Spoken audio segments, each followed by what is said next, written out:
जय हिंद दोस्तों, मैं राजकुमार आप सभी का स्वागत करता हूं ज्ञानपीठ जीके पॉइंट के यूट्यूब चैनल पर। दोस्तों, एसएससी एमटीएस हवलदार परीक्षा 2023 के लिए जीके जीएस का एक और मॉक टेस्ट कवर करते हैं।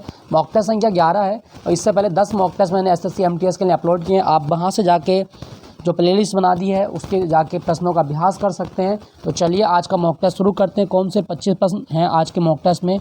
चलिए, पहला प्रश्न आपकी स्क्रीन पर क्या कहता है। पहला प्रश्न दोस्तों, पहला प्रश्न क्या कहा गया है, कौन सी केंद्रीय एजेंसी केंद्र सरकार की ओर से करेंसी नोट जारी करती है। दोस्तों, भारत में जो नोट जारी करने का काम है वो केवल और केवल आरबीआई का होता है। भारत में जो नोट छापने का काम है वो आरबीआई का होता है। तो आप याद रखिएगा, आरबीआई भारत में मुद्रा का विनियमन करता है। आपका सही जवाब है ऑप्शन सी। दोस्तों, भारतीय रिजर्व बैंक कब बना था, तो 1 अप्रैल 1935 को कलकत्ता में आरबीआई की स्थापना की गई थी और आरबीआई का वर्तमान मुख्यालय मुंबई में है। अगर आपसे पूछा जाए कि आरबीआई का वर्तमान मुख्यालय कहाँ पर है, मुंबई में है। दोस्तों, एक चीज़ याद रखना, जो आरबीआई है ये किस आयोग की सिफारिश पे बना था, तो 1926 में एक आयोग आता है जिसका नाम था यंग हिल्टन आयोग। तो यंग हिल्टन आयोग की सिफारिश पर 1934 में आरबीआई अधिनियम लाया गया और इस आयोग की सिफारिश पर 1 अप्रैल 1935 को भारतीय रिजर्व बैंक की स्थापना कर दी गई थी। तो हिल्टन यंग आयोग आरबीआई की स्थापना से संबंधित है, आप याद रखिएगा। दोस्तों, मैं आपको एक चीज़ और बता दूं, जो आरबीआई है ना, ये भारत के अलावा पाकिस्तान और म्यांमार का केंद्रीय बैंक भी रह चुका है। मतलब भारत, बर्मा और पाकिस्तान 3 बैंकों के रूप में कार्य कर चुका है। वर्तमान में भारत का केंद्रीय बैंक है आरबीआई। आरबीआई को बैंकों का बैंक कहा जाता है, ये भी आप याद रखना। और भारत में मौद्रिक नीति जो जारी करता है, दोस्तों भारत में मौद्रिक नीति जिसमें आपको रेपो दर, सीआरआर कितनी होती है, बैंक रेट कितनी होती है, इन सब का निर्धारण होता है। तो मौद्रिक नीति जारी करने का काम भी आरबीआई का होता है। ठीक है, आप याद रखिएगा। दोस्तों, आरबीआई का जो शुभंकर है, क्या आपको पता है कि आरबीआई का शुभंकर क्या है, तो आप याद रखना, ताड़ का पेड़ और बंगाल टाइगर। तो ताड़ का पेड़ और बंगाल टाइगर ये आरबीआई का शुभंकर है, आप याद रखिएगा। बंगाल टाइगर। क्लियर दोस्तों, चलिए ये आप याद रखें। अच्छा, आरबीआई का राष्ट्रीयकरण कब हुआ था, अगर आपसे पूछा जाए कि भारतीय रिजर्व बैंक को नेशनलाइज कब किया गया था, तो दोस्तों 1 जनवरी 1949 को भारतीय रिजर्व बैंक का राष्ट्रीयकरण किया गया था। ठीक है, वर्तमान में हमारे जो गवर्नर है वो कौन है, वो शक्तिकांत दास हैं। दोस्तों, मैं बड़ी इंपॉर्टेंट चीज़ बताता हूँ। देखो, भारत का जो केंद्रीय बैंक आरबीआई है, ये 2 रुपये से लेकर 10,000 रुपये तक के नोट छाप सकता है। क्या समझे, 2 रुपये से लेकर 10,000 रुपये तक के नोट। लेकिन आरबीआई 1 रुपये का नोट जारी नहीं करता। भारत का जो वित्त मंत्रालय है ये 1 रुपये का नोट जारी करता है और इस 1 रुपये के नोट पर भारत का जो वित्त सचिव होता है, जो फाइनेंस सेक्रेटरी होता है, उसके साइन होते हैं। तो आप याद रखिएगा, 1 रुपये का छापने का काम ये वित्त मंत्रालय का होता है। क्लियर दोस्तों, तो इसका सही जवाब क्या होगा, नोट जारी करने का जो काम है वो आरबीआई का है। दोस्तों, यहाँ पे लिखा गया है सेबी। सेबी 1988 में बना था, लेकिन 1992 में इसको वैधानिक दर्जा दिया गया है। तो सेबी का मुख्यालय कहाँ पर है, मुंबई में। इसकी फुल फॉर्म है security and exchange board of India, आप याद रखिएगा। एसबीआई की बात करूँ तो एसबीआई बना था 1921 में। इसे पहले इंपीरियल बैंक ऑफ इंडिया कहा जाता था। एसबीआई का अन्य पहला नाम क्या था, इंपीरियल बैंक ऑफ इंडिया। लेकिन 1955 में 1 जुलाई 1955 को एसबीआई का राष्ट्रीयकरण किया गया है, आप याद रखना। दोस्तों, यहाँ पे लिखा गया इरडई। क्या आपको पता है इरडई का मुख्यालय कहाँ पर है, इरडई का मुख्यालय हैदराबाद में है। और इरडई भारत में बीमा नियामक है, ये बीमा कंपनियों के लिए रेगुलेशन का कार्य करता है। ठीक है, तो क्वेश्चन संख्या 1, नोट जारी करने का काम आरबीआई का होता है। नेक्स्ट प्रश्न, भारत के जीडीपी में अर्थव्यवस्था के किस क्षेत्र की हिस्सेदारी सबसे अधिक है। दोस्तों, भारतीय जीडीपी में जो सबसे बड़ा क्षेत्र मिलेगा वो मिलेगा सेवा क्षेत्र का, ऑप्शन डी। ऑप्शन डी सेवा क्षेत्र। सेवा क्षेत्र को तृतीय क्षेत्र यानी कि टर्सरी सेक्टर भी कहा जाता है। ये आप याद रखना, कभी क्वेश्चन आए कि अर्थव्यवस्था के संदर्भ में तृतीय क्षेत्र का दूसरा नाम क्या है, तो सेवा क्षेत्र इसे कहा जाता है, आप याद रखिएगा दोस्तों, इंपॉर्टेंट है। क्लियर दोस्तों। दोस्तों, यहाँ पे कृषि लिखा गया है। कृषि ये प्राथमिक क्षेत्र में आता है, आपका प्राथमिक क्षेत्र में आता है। और ये औद्योगिक धंधे ये द्वितीय सेकेंडरी सेक्टर में आते हैं, आप याद रखना। ठीक है, अगर आपसे पूछा जाए दोस्तों, वर्तमान में भारत की अर्थव्यवस्था दुनिया के कौन से नंबर की अर्थव्यवस्था है, तो भारत की अर्थव्यवस्था दुनिया की 5वीं सबसे बड़ी इकोनॉमी है, आप याद रखिएगा। क्लियर दोस्तों, चलिए, तो इसका सही जवाब क्या होगा, सबसे बड़ा हिस्सेदार क्षेत्र आपका सेवा क्षेत्र। नेक्स्ट प्रश्न, कांग्रेस के किस अधिवेशन में पूर्ण स्वराज की मांग को अपनाया गया था? दोस्तों पूर्ण स्वराज सेशन ये जो हुआ था ये कौन सा था? तो दोस्तों 1929 में लाहौर अधिवेशन हुआ था, लाहौर अधिवेशन। इस अधिवेशन में पहली बार कांग्रेस ने पूर्ण स्वराज को अपना लक्ष्य बनाया था और इसके अध्यक्ष कौन थे? पंडित जवाहरलाल नेहरू। तो पंडित जवाहरलाल नेहरू की अध्यक्षता में कांग्रेस का पहला सेशन हुआ था जिसमें पूर्ण स्वराज की मांग को कांग्रेस ने अपनाया था, आप याद रखिएगा। क्लियर दोस्तों, लाहौर अधिवेशन। और मैं एक्चुअली बता दूं दोस्तों, जब ये लाहौर अधिवेशन हुआ तो 26 जनवरी 1930 को 26 जनवरी 1930 को रावी नदी के तट पर एक तिरंगा फहराया गया और भारत का पहला स्वतंत्रता दिवस मनाया गया था। जब पूर्ण स्वराज का लक्ष्य रखा गया तो कांग्रेस ने 26 जनवरी 1930 को तिरंगा फहराकर पहला स्वतंत्रता दिवस भारत ने मनाया था। और भारत का संविधान इसीलिए 26 जनवरी को लागू किया गया था, इसी डेट को याद करने के लिए, आप याद रखिएगा। ठीक है दोस्तों एक ध्यान रखना, ये लाहौर जो शहर है ये रावी नदी के तट पर है, लाहौर रावी नदी के तट पर है। क्लियर दोस्तों यहाँ पे लिखा गया आपका कराची अधिवेशन। कांग्रेस ने पहली बार मौलिक अधिकारों की जो मांग की थी वो कौन से अधिवेशन में की थी? कराची अधिवेशन 1921। सूरत अधिवेशन 1907 में हुआ था और कांग्रेस इसमें 2 दलों में बटी थी। कांग्रेस के 2 दल हुए थे, गरम दल और आपके नरम दल। कानपुर अधिवेशन की बात करूं तो 1925 में कानपुर अधिवेशन हुआ और इसमें जो सरोजिनी नायडू थी ये पहली बार भारतीय राष्ट्रीय कांग्रेस की भारतीय महिला अध्यक्ष बनी थी। तो ये आप याद रखिएगा, कानपुर सेशन 1925। आपसे पूछा गया था पूर्ण स्वराज सेशन, लाहौर सेशन था, option D is the right answer. Next point की ओर चलते हैं, क्वेश्चन संख्या 4। कहा गया है निम्नलिखित में से किस भारतीय को नोबेल पुरस्कार नहीं मिला? मदर टेरेसा 1979 में शांति का नोबेल दिया गया था, पीस का नोबेल इनको मिला था, पीस। कैलाश सत्यार्थी 2014 इनको भी शांति का नोबेल मिला बचपन बचाओ आंदोलन के लिए। अमर्त्य सेन भारत का पहला व्यक्ति जिसको अर्थशास्त्र का नोबेल मिला था तो वो थे आपके अमर्त्य सेन। लेकिन यहाँ पे लिखे गए हैं आपके डॉक्टर कलाम साहब, तो डॉक्टर कलाम साहब को नोबेल पुरस्कार नहीं मिला है। ठीक है, इनको भारत रत्न मिला है लेकिन नोबेल पुरस्कार नहीं मिला। तो यहाँ पे याद रखना, इसका सही जवाब है आपका option D, doctor APJ Abdul Kalam को नोबेल पुरस्कार नहीं मिला। दोस्तों कलाम साहब की आत्मकथा बहुत इंपॉर्टेंट है, कई बार एग्जाम में आती है, wings of fire. Wings of fire किसकी आत्मकथा का नाम है? दोस्तों विंग्स ऑफ फायर डॉक्टर कलाम साहब की आत्मकथा का नाम है। और डॉक्टर कलाम साहब की जो जयंती होती है ना वो 15 अक्टूबर को विश्व विद्यार्थी दिवस के रूप में मनाई जाती है, आप याद रखना। और अगर आपसे पूछा जाए कि डॉक्टर कलाम के नाम पर द्वीप कहाँ पर है तो दोस्तों आप याद रखिएगा, डॉक्टर कलाम साहब के नाम पर जो द्वीप है वो है आपका उड़ीसा में, बीलर द्वीप का नया नाम कलाम साहब द्वीप है। क्लियर। अच्छा दोस्तों अगर आपसे पूछा जाए कि नोबेल पुरस्कार की शुरुआत कब हुई थी तो दोस्तों 1901 में नोबेल पुरस्कार पहली बार दिए गए थे और ये 5 क्षेत्रों में मिलते थे 1901 में। लेकिन 1968 में जो अर्थशास्त्र का नोबेल है इसकी स्थापना की गई थी और 1969 में पहली बार अर्थशास्त्र का नोबेल दिया गया था। क्लियर, तो ये आप याद रखिएगा। दोस्तों अगर आपसे पूछे कि नोबेल पुरस्कार कहाँ दिए जाते हैं तो नोबेल पुरस्कार स्वीडन में दिए जाते हैं। कहाँ पर? स्वीडन में दिए जाते हैं, राजधानी स्टॉकहोम है। लेकिन शांति का नोबेल स्वीडन में नहीं मिलता, शांति का नोबेल ओस्लो में मिलता है जो नॉर्वे की कैपिटल है। याद रखिएगा दोस्तों, बहुत इंपॉर्टेंट क्वेश्चन है, कई बार एग्जाम में पूछता है। ये ओस्लो नॉर्वे की राजधानी है। तो आपसे पूछा गया नोबेल पुरस्कार किसे नहीं मिला? अब्दुल कलाम साहब को नहीं मिला। नेक्स्ट पॉइंट की ओर चलते हैं। त्र्यंबकेश्वर निम्नलिखित में से किस नदी का उद्गम स्थल है? दोस्तों त्र्यंबकेश्वर से जो नदी निकलती है वो है आपकी गोदावरी नदी, option A is the right answer. Godavari नदी की कुल लंबाई जो है ये 1465 किलोमीटर है और ये दक्षिण भारत में सबसे लंबी नदी मानी जाती है। प्रायद्वीपीय भारत की सबसे लंबी नदी गोदावरी नदी है, आप याद रखिएगा दोस्तों। और इसे दक्षिणी गंगा भी कहा जाता है। क्या कहा जाता है? दक्षिणी गंगा, या इसे बूढ़ी गंगा भी कहा गया है। तो बूढ़ी गंगा या दक्षिणी गंगा किस नदी का नाम है? गोदावरी को कहा गया है। क्लियर दोस्तों, बहुत इंपॉर्टेंट है, आप याद रखिएगा। गोदावरी नासिक से निकलती है, याद रखेंगे, नासिक में ही है त्र्यंबकेश्वर। दोस्तों यहाँ पे लिखा गया आपका कृष्णा नदी।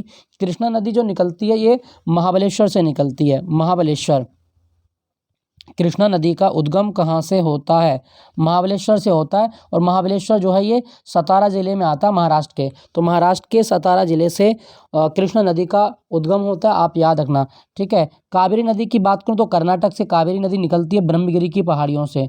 ताल कावेरी जगह है, तो ब्रह्मगिरी की पहाड़ियों से निकलती है कावेरी नदी, और कावेरी नदी दक्षिण भारत की एकमात्र सदा नीरा नदी है। दक्षिण भारत की इकलौती नदी जिसमें पूरे साल पानी रहता है वो कावेरी नदी है। ठीक है दोस्तों, इसको दक्षिण भारत की गंगा भी कहा गया है। महानदी की बात करूं तो महानदी पर हीराकुंड बांध भी है, हीराकुंड बांध, और महानदी का उद्गम छत्तीसगढ़ से होता है। छत्तीसगढ़ से हीराकुंड डैम जो बना हुआ है वो महानदी पर है, उड़ीसा में। क्लियर, तो त्र्यंबकेश्वर गोदावरी नदी का उद्गम है। नेक्स्ट में क्यों चलते हैं, निम्नलिखित तत्वों में से किसका सबसे कम गलनांक है। दोस्तों लो मेल्टिंग पॉइंट इनमें से किसका है, तो दोस्तों आपको याद रखना है कि सबसे कम गलनांक वाला जो तत्व है वो आपका क्रिप्टॉन है, ऑप्शन डी। क्रिप्टॉन सबसे कम गलनांक वाला तत्व है, आपको याद रखना है। ठीक है दोस्तों, इसका गलनांक कितना होता है, तो इसका गलनांक -157.4 डिग्री सेल्सियस होता है, -157.4 डिग्री सेल्सियस। ठीक है, आप याद रखिएगा। क्लियर दोस्तों। दोस्तों ये जो एंटीमनी लिखा गया है इसका संकेत आता है एग्जाम में, तो आप याद रखना एंटीमनी का संकेत Sb होता है, प्लेटिनम का Pt होता है, सोडियम का Na होता है, क्रिप्टॉन का Kr होता है। क्लियर, तो ये आप याद रखना। क्लियर, नेक्स्ट में क्यों चलते हैं, तो सबसे कम गलनांक क्रिप्टॉन का है, ऑप्शन डी। नेक्स्ट देखते हैं, मैग्नीशियम सल्फेट हेप्टाहाइड्रेट का साधारण नाम क्या है। दोस्तों इसका सूत्र मैं लिखूं, magnesium sulphate MgSO4 × 7H2O, MgSO4 × 7H2O। दोस्तों ये जो बनता है इसको बोलते हैं Epson salt, option A. Magnesium sulphate heptahydrate को इप्सम कहा जाता है, और इप्सम ये कई बार एग्जाम में पूछता है कि इप्सम किसका साल्ट है, मैग्नीशियम का साल्ट है, आप याद रखना। ठीक है दोस्तों। दोस्तों अगर आपसे पूछा जाए, मैं आपको एक बड़ा मज़ेदार क्वेश्चन बताता हूँ, क्लोरोफिल का नाम सुने, क्लोरोफिल के केंद्र में कौन सी धातु होती है। दोस्तों क्लोरोफिल के केंद्र में जो धातु होती है वो मैग्नीशियम होती है। क्लोरोफिल में कौन सी धातु होती है, मैग्नीशियम पाई जाती है, याद रखना, बहुत इंपॉर्टेंट है। अच्छा, बोरेक्स का सूत्र क्या होता है। दोस्तों बोरेक्स का सूत्र है Na2B4O7, Na2B4O7, sodium tetraborate decahydrate, इसको सुहागा बोलते हैं। ये जो बोरेक्स होता है ना, ये सुहागा कहलाता है, आप सुने होंगे। जिप्सम ये कैल्शियम का जो साल्ट है, कैल्शियम का साल्ट होता है। जिप्सम का सूत्र होता है CaSO4 × 2H2O, CaSO4 × 2H2O, ये जिप्सम होता है। ठीक है, आपसे पूछा गया था मैग्नीशियम सल्फेट हेप्टाहाइड्रेट इप्सम है, ये आप याद रखना, option is the right answer. Clear, next point जो चलते हैं, 1 टेराबाइट कितने मेगाबाइट के बराबर है। दोस्तों 1 टेराबाइट जो होता है ये कितने मेगाबाइट के बराबर होता है। बड़ा अच्छा क्वेश्चन है, कंप्यूटर यूनिट से क्वेश्चन है। सोचो थोड़ा सा एक सेकंड के लिए कि 1 टेराबाइट जो होगा, दोस्तों 1 टेराबाइट 1024 × 1024 मेगाबाइट के बराबर होता है। 1024 × 1024 मेगाबाइट के बराबर है, ऑप्शन डी इसका सही जवाब है। क्लियर दोस्तों, याद रखिएगा, बहुत इंपॉर्टेंट है। चलिए अगले प्रश्न की ओर चलते हैं। अच्छा, इसको पूछता कि गीगाबाइट कितने होते हैं, तो आप सिंपली बता देते कि 1 टीबी बराबर, मतलब 1 टेराबाइट बराबर 1024 गीगाबाइट, लेकिन इन्होंने पूछा मेगाबाइट, तो इसका डबल हो जाएगा ये।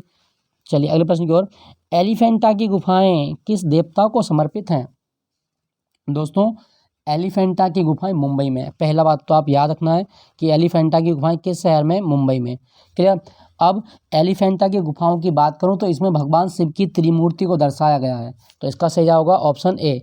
एलिफेंटा की गुफाएं भगवान शिव को समर्पित हैं, आप याद रखिएगा दोस्तों, बहुत इंपॉर्टेंट है। और जो एलिफेंटा की गुफाएं हैं ना, ये राष्ट्रकूट जो राजा थे उनके समय में बनाई गई थी, यह भी आप याद रखिएगा। क्लियर। शिव को मानने वाले लोग नैनार भी कहलाते हैं। कभी क्वेश्चन आए कि नैनार किसके उपासक हैं, शिव के उपासक नैनार हैं। क्लियर। नेक्स्ट वन की ओर चलते हैं।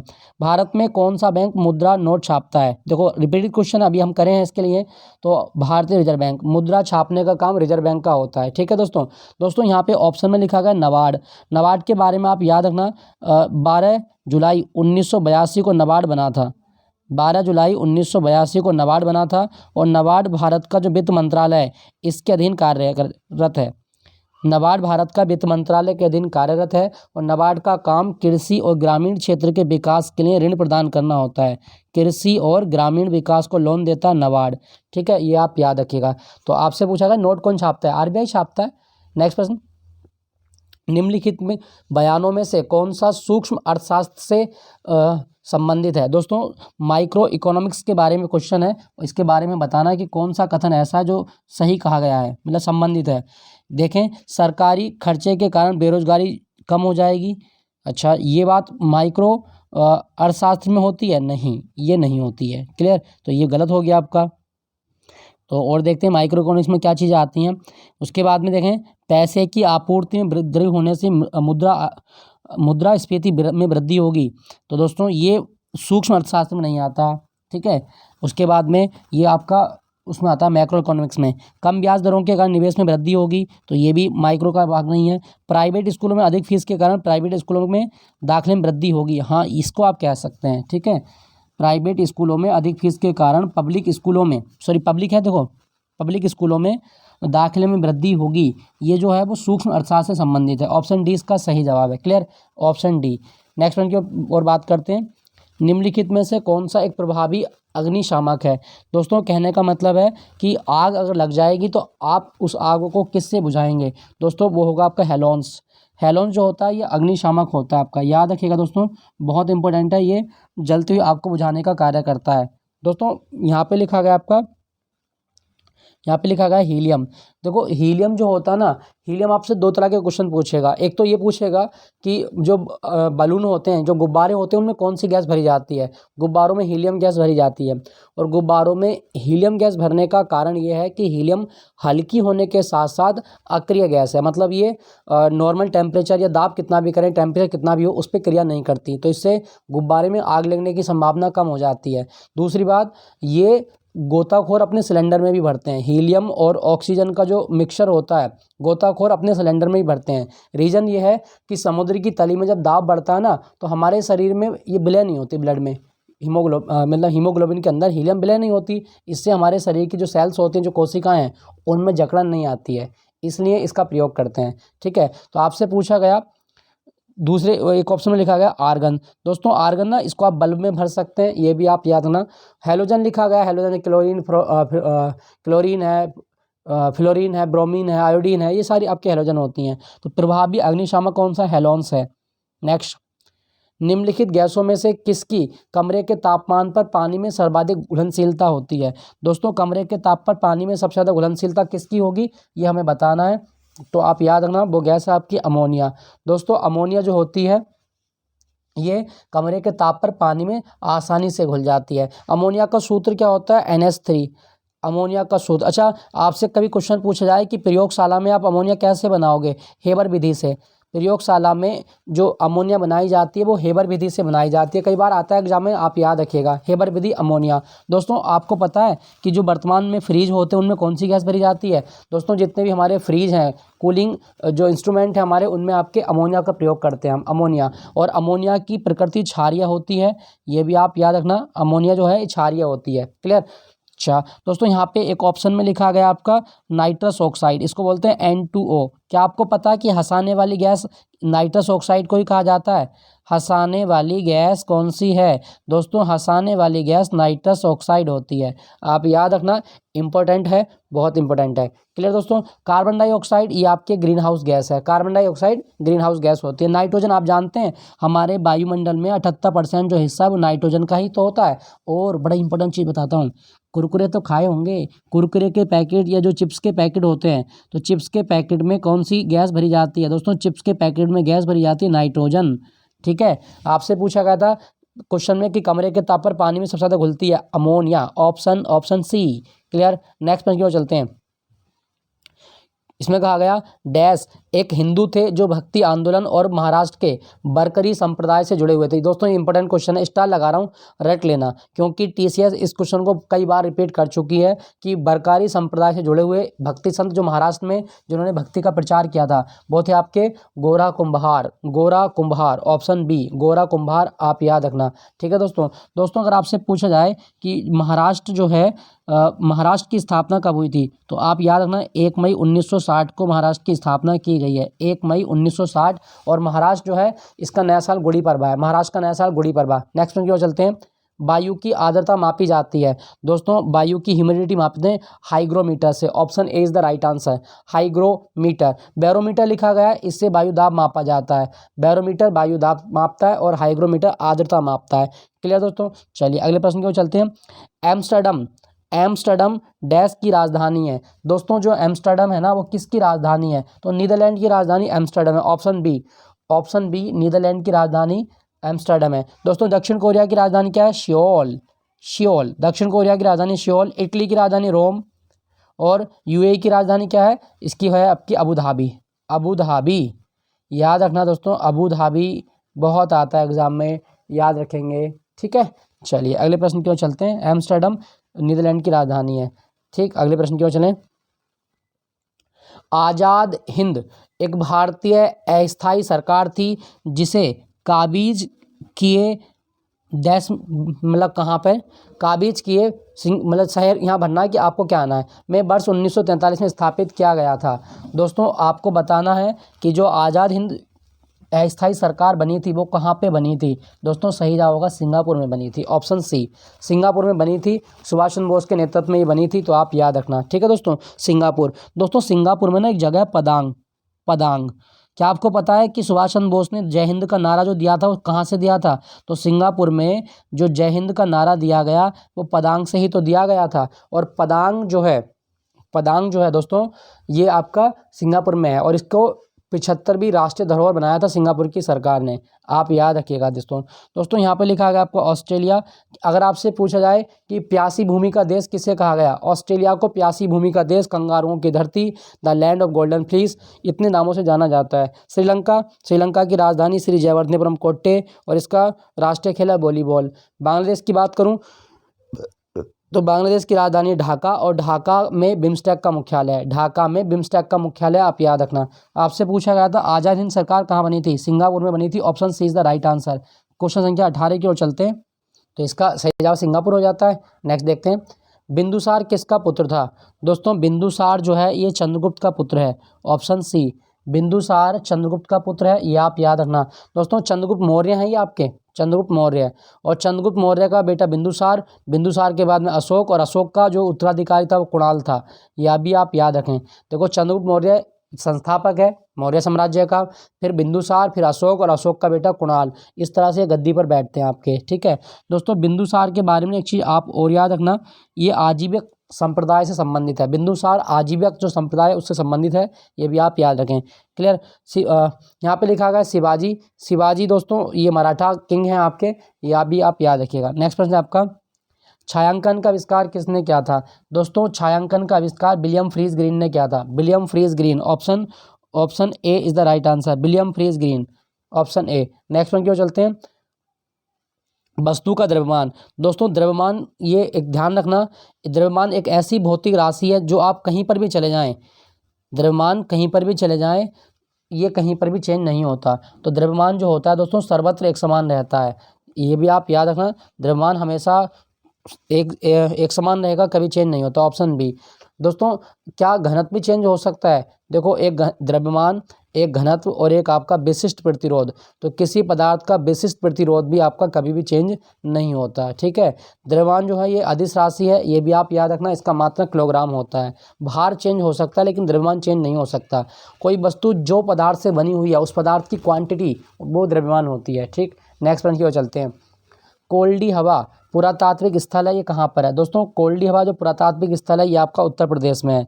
कोल्डी हवा ये उत्तर प्रदेश में प्रयागराज वाले क्षेत्र में देखा जाता है, तो ये भी आप याद रखना। यहाँ से क्या मिला था? यहाँ से मिला था चावल की खेती के साक्ष्य है, नवपाषाण कालीन स्थल है ये भी आप याद रखना। उत्तर प्रदेश दिवस कब होता है? 24 जनवरी को। उत्तर प्रदेश का दिवस कब होता है? 24 जनवरी को उत्तर प्रदेश दिवस मनाया जाता है। और उत्तर प्रदेश भारत में सर्वाधिक आबादी वाला राज्य है, इसकी आबादी ब्राज़ील के बराबर है। दुनिया में अगर उत्तर प्रदेश को एक देश माने तो ब्राज़ील का स्थान लेगा उत्तर प्रदेश, याद रखिएगा दोस्तों। उत्तर प्रदेश की राजधानी लखनऊ है, और लखनऊ नवाबों की नगरी कहलाता है। ठीक है, उत्तर प्रदेश का एक डांस याद रखना, नौटंकी। नौटंकी कहाँ का डांस है?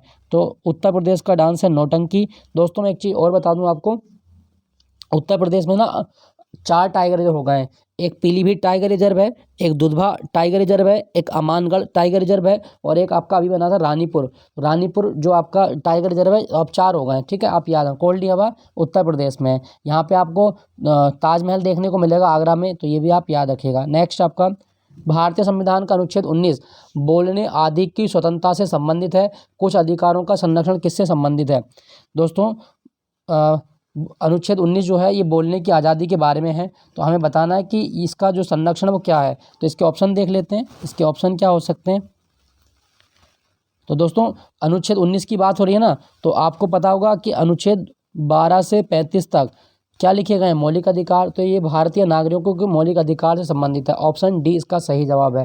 ठीक है दोस्तों मैं आपको बड़ा एक इंपॉर्टेंट क्वेश्चन बता देता हूँ। अगर आपसे पूछा जाए कि स्वर्णिम त्रिभुज में कौन से अनुच्छेद आते हैं, तो 14, 19 और 21, इन 3 अनुच्छेदों को स्वर्णिम त्रिभुज कहा जाता है। ऑप्शन मतलब इसका सही जवाब ऑप्शन आपका डी, मौलिक अधिकार। दोस्तों अगर आपसे पूछा जाए कि मौलिक अधिकार हमने कहाँ से लिए हैं, तो मौलिक अधिकार लिए गए हैं अमेरिका के संविधान से। संविधान का भाग 3, जिसे मैग्ना कार्टा भी कहा जाता है, तो भाग 3 के अंतर्गत अनुच्छेद 12 से 35 तक मौलिक अधिकारों का उल्लेख है। और मौलिक अधिकारों का संरक्षक कौन है, भारत का सुप्रीम कोर्ट, मतलब जो न्यायपालिका है वो मौलिक अधिकारों का संरक्षक है, उनको बचाने का कार्य करती है। यह भी आप याद रखिएगा। नेक्स्ट पॉइंट की ओर चलते हैं। राष्ट्रीय जनतांत्रिक गठबंधन की स्थापना कब हुई थी? दोस्तों राष्ट्रीय जनतांत्रिक गठबंधन की स्थापना 1998 में हुई थी। ऑप्शन बी इसका सही जवाब है। ठीक है, ये भी आप याद रखें। एनडीए का जो गठन हुआ था वो 1998 में हुआ था, आप याद रखिएगा। क्लियर। चलिए अगले प्रश्न की ओर चलते हैं। नेक्स्ट है आपका, ललिता बब्बर निम्नलिखित में से किस खेल से संबंधित हैं? दोस्तों ललिता बब्बर का संबंध किस खेल से है? तो ये आपकी धावक हैं, मतलब दौड़ करती है आपकी ललिता बब्बर, धावक है, आप याद रखिएगा। ऑप्शन डी इसका सही जवाब है। ठीक है दोस्तों, यहाँ पे लिखा गया आपका साइकिलिंग। क्या आपको पता है कि साइकिलिंग का जो मैदान है उसको वेलोड्रम कहा जाता है? कभी क्वेश्चन आए कि किस खेल का मैदान वेलोड्रम कहलाता है? साइकिल का मैदान वेलोड्रम कहलाता है, याद रखिएगा। जिम्नास्टिक में खिलाड़ियों की संख्या 7 होती है। जिम्नास्टिक में खिलाड़ियों की संख्या 7 होती है, आप याद रखें। क्या भारत का राष्ट्रीय खेल हॉकी है? नहीं, भारत का राष्ट्रीय खेल हॉकी नहीं है, याद रखना। भारत का कोई भी राष्ट्रीय खेल नहीं है। नेक्स्ट प्रश्न, question number 25, life is what you make it पुस्तक के लेखक कौन है? दोस्तों life is what you make it पुस्तक जो लिखी है ये प्रीति शेनॉय ने लिखी है। प्रीति शेनॉय, ऑप्शन डी इसका सही जवाब है, प्रीति शेनॉय। तो दोस्तों ये था आज का मॉक टेस्ट। 25 क्वेश्चनों का हमने अभ्यास किया था। आई होप ये सेशन आपको अच्छा लगा होगा। दोस्तों आप जिस एग्ज़ाम की तैयारी कर रहे हो, अगर आप चाहते हैं कि मैं उसकी प्रैक्टिस कराऊं, तो आप मुझे कमेंट में लिख के बता सकते हैं कि आप उस एग्ज़ाम की तैयारी कर रहे हैं जिससे मैं आपको जीके की प्रैक्टिस अच्छे से करा सकूँ। क्योंकि वर्तमान में मुझे आपसे पूछना है कि कौन से एग्ज़ाम की आप तैयारी कर रहे हैं, जिससे मैं आपको भली भांति उनका अभ्यास करा सकूं। तो मुझे आप कमेंट में लिख के बताइएगा कि कौन सा है ऐसा एग्ज़ाम जिसकी आप तैयारी करना चाहते हैं। यूपी का कोई एग्ज़ाम हो, यूपी का जो भी आप एग्ज़ाम देने वाले हों, या सेंट्रल लेवल की कोई भर्ती हो, वो सब चीज़ें। और दोस्तों आपके लिए एक थोड़ी सूचना ये है कि एसएससी CHSL के जो मतलब आपने फॉर्म अप्लाई किया था, अगर वो अपना स्टेटस चेक कर लेना एक बार, आपका फॉर्म रिजेक्ट तो नहीं हुआ है, तो उसके मतलब स्टेटस चेक हो रहे हैं आपके, कई सारे जोन के हो चुके हैं आपके। तो मिलता हूँ आपको अगले मॉक टेस्ट के साथ में। Thank you for watching Gyanpeeth ji के पॉइंट।